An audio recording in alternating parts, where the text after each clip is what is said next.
ಈಗ 2 ತಿಂಗಳದಾಗ 2 ಲಕ್ಷ ರೂಪಾಯಿ ಮಾಡ್ಬೇಕಂದ್ರೆ ಯಾವ ಬೆಳೆ ಬೆಳಿಬೇಕಂತೇಳಿ ನೋಡೋಣ.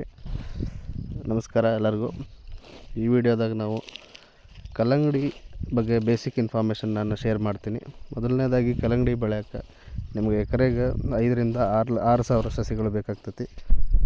ಪದ್ಧತಿನೆಲ್ಲ ರೆಡಿ ಮಾಡಿಸಿ ನೇಗಿಲ ರೋಟೋವೇಟ್ರ್ ಎಲ್ಲ ಹೊಡೆದು ರೈಸ್ ಬೆಡ್ ಮಾಡಿ ಡ್ರಿಪ್ ಇರಿಗೇಷನ್ ಮಾಡಿ ಮಲ್ಚಿಂಗ್ ಶೀಟ್ ಹಾಕಿ ಲ್ಯಾಟ್ರಲ್ ಇನ್ಲೈನ್ ಡ್ರಿಪ್ ಇರಿಗೇಷನ್ ಮಾಡಿ ಪ್ಲಾಂಟೇಶನ್ ಮಾಡ್ಬೇಕಾಕತಿ. ಕರಿ ಕಲ್ಲಂಗಡಿ ಒಳಗೆ ಸಿಂಜೆಂಟಾ ಕಂಪ್ನಿ, ಸಿಂಬಾ, ಆಮೇಲೆ BSF ಕಂಪ್ನಿ, ಮ್ಯಾಕ್ಸ್ ಅಂತೇಳಿ ವೆರೈಟಿ ಅದಾವೆ. ಇನ್ನೂ ಸುಮಾರು ವೆರೈಟಿ ಅದಾವೆ. ಇವು ಸುಪೀರಿಯರ್ ವೆರೈಟಿ. ಇವನ್ನ ನೀವು ಸೆಲೆಕ್ಟ್ ಮಾಡ್ಬೋದು. ಇದು ಚಳಿಗಾಲದಾಗ 2.5 ತಿಂಗಳ ಟೈಮ್ ತೊಗೊಳುತ್ತೆ. ಬೇಸಿಗೆಗಾಲ ಆದರೆ 2 ತಿಂಗಳಲ್ಲಿ ಕಟಿಂಗ್ ಬಂದುಬಿಡುತ್ತೆ. ನವಂಬರ್ ಡಿಸೆಂಬರ್ ಒಳಗೆ ಒಳ್ಳೆ ರೇಟ್ ಇರ್ತೈತಿ. ಜನವರಿ ಆದಂಗೆ ಬೇಸಿಗೆ ಸ್ಟಾರ್ಟ್ ಆದಂಗೆ ಸ್ವಲ್ಪ ರೇಟ್ ಕಡಿಮೆ ಆಗುತ್ತೆ ಇದ್ರದ್ದು. ಇದಕ್ಕೆ ರಸಾಯನ ಕೀಟಗಳದ್ದು ಬಾಧೆ ಜಾಸ್ತಿ ಇರ್ತೈತಿ. ಅದಕ್ಕೆ ರೆಗ್ಯುಲರ್ ಆಗಿ ಸ್ಪ್ರೇ ಮಾಡ್ತಾ ಇರಬೇಕು. ಟೋಟಲ್ 60 ದಿವಸದ ಕ್ರಾಪಿಗೆ ನೀವು 1 ದಿವಸ ಬಿಟ್ಟು 1 ದಿವಸ different type of water solubles fertilizer drip ಮುಖಾಂತರ ಕೊಡಬೇಕಾಗುತ್ತೆ. ಆಮೇಲೆ ಫೋಲಿಯರ್ ಸ್ಪ್ರೇನು ಅಂದರೆ ಮೇಲ್ಗಡೆ ಸ್ಪ್ರೇ 3ರಿಂದ 4 ದಿವಸಕ್ಕೊಮ್ಮೆ ಯಾವುದು ರೋಗ ಇರುತ್ತೆ ಅದರ ಪ್ರಕಾರ ಬೇರೆ ಮೆಡಿಸಿನ್ಗಳನ್ನ ಕೊಡಬೇಕಾಗುತ್ತೆ.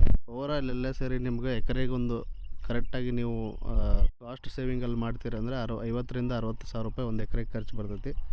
ಒಂದು ಎಕರೆಗೆ ಎಸ್ಟಿಮೇಟೆಡ್ ಈಲ್ಡ್ ಏನಪ್ಪ ಅಂದ್ರೆ 20ರಿಂದ 25 ಟನ್ ಒಂದು ಎಕರೆಗೆ ಈಲ್ಡ್ ಬರೋಂಥ ಚಾನ್ಸಸ್ ಐತಿ. ಒಂದು ಗಿಡಕ್ಕೆ ಮ್ಯಾಕ್ಸಿಮಮ್ 2 ಕಾಯಿ ಬಿಡ್ಬೋದು ನೀವು. ಫಸ್ಟ್ ಕ್ವಾಲಿಟಿ ನಿಮಗೆ ಮಿನಿಮಮ್ 3ರಿಂದ 4 kg ಫಸ್ಟ್ ಕ್ವಾಲಿಟಿ ಆಗುತ್ತೆ. 2 kg ಒಳಗಿನ ಕಾಯಿಗಳೆಲ್ಲ ಸೆಕೆಂಡ್ ಕ್ವಾಲಿಟಿ ಅಂತ ಕನ್ಸಿಡರ್ ಮಾಡ್ತಾರೆ. ಎಕರೆಗೆ 20 ಟನ್ ಬಂದೈತಂದ್ರು 20 ರೂಪಾಯಿ ರೇಟ್ ಹಿಡಿದ್ರೂ ಕೂಡ ನಿಮಗೆ ಒಂದು ಎಕರೆಗೆ 4 ಲಕ್ಷ ರೂಪಾಯಿ ಇನ್ಕಮ್ ಆಗುತ್ತೆ. ಅದು ಬರೀ 2 ಮಂತ್ಸ್ ಒಳಗೆ.